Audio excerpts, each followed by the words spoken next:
Assalamualaikum warahmatullahi wabarakatuh. Salam bahagia anak-anak, bertemu lagi dengan Bapak dalam mata pelajaran PAI. Pada pertemuan kali ini kita akan membahas bab 1, sabar dalam menghadapi ujian dan cobaan. Sebelum kita membahas lebih lanjut, Bapak akan memberikan satu gambar. Ini dia gambarnya. Komen ya, apa kira-kira gambar tersebut? Baik, betul, gambar tersebut adalah gambar orang yang meninggal karena wabah corona. Kalian masih ingat dengan wabah corona yang melanda tanah air kita? Untuk lebih mengingat, mari kita tonton video berikut ini. Pada tanggal 4 Agustus 2021, Indonesia secara resmi mencatat lebih dari 100.000 kematian akibat COVID-19. Indonesia menjadi negara kedua di Asia dan negara ke-12 di dunia yang kehilangan 100.000 warganya karena COVID-19.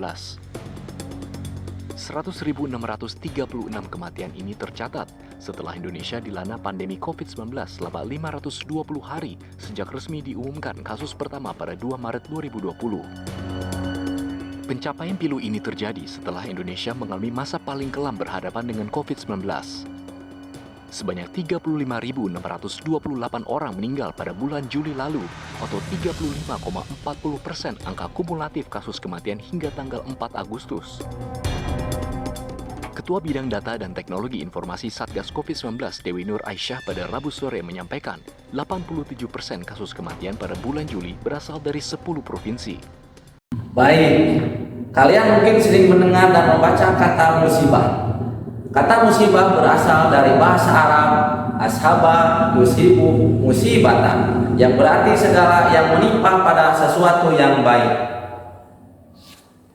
berupa kesenangan maupun kesusahan. Namun, umumnya dipahami musibah selalu identik dengan kesusahan. Padahal, kesenangan yang dirasakan pada hakikatnya musibah juga. Dengan musibah, Allah Subhanahu wa Ta'ala hendak menguji siapa yang paling baik amalannya. Kemudian ujian dalam bahasa Arab disebut bala.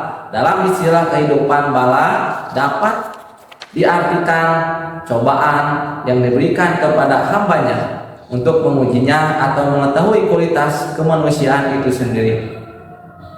Orang yang mendapat ujian atau cobaan diharapkan bersikap sabar dalam menjalani apa yang sedang menimpa dirinya. Sabar berarti menahan diri dalam melaksanakan sesuatu dan meninggalkan sesuatu. Macam-macam sabar. Pertama, sabar dalam melaksanakan ketaatan kepada Allah Subhanahu wa Ta'ala. Kedua, sabar dalam menjauhi kemaksiatan. Ketiga, sabar menerima takdir Allah Subhanahu wa Ta'ala. Sikap ketika mendapatkan ujian dan musibah. Yang pertama, merasa yakin atau optimis bahwa akan datang pertolongan Allah. Yang kedua, mengucapkan inna lillahi wa inna ilaihi raji'un. Ketiga, bertawakal kepada Allah dengan cara menghindari menyandarkan hati kepada selain Allah. Hindari melakukan ikhtiar dengan mudarat yang lebih besar daripada manfaat. Terakhir, berserah diri sepenuh hati kepada Allah dari awal hingga berakhir urusan.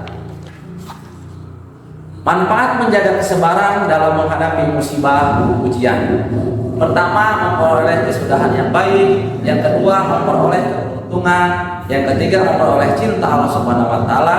Dan keempat, diberi petunjuk, memperoleh martabat yang tinggi di surga. Baiklah, kita sudah berada di penghujung waktu. Insya Allah kita akan bertemu lagi di lain kesempatan.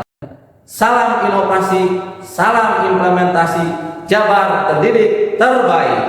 Terima kasih. Assalamualaikum warahmatullahi wabarakatuh.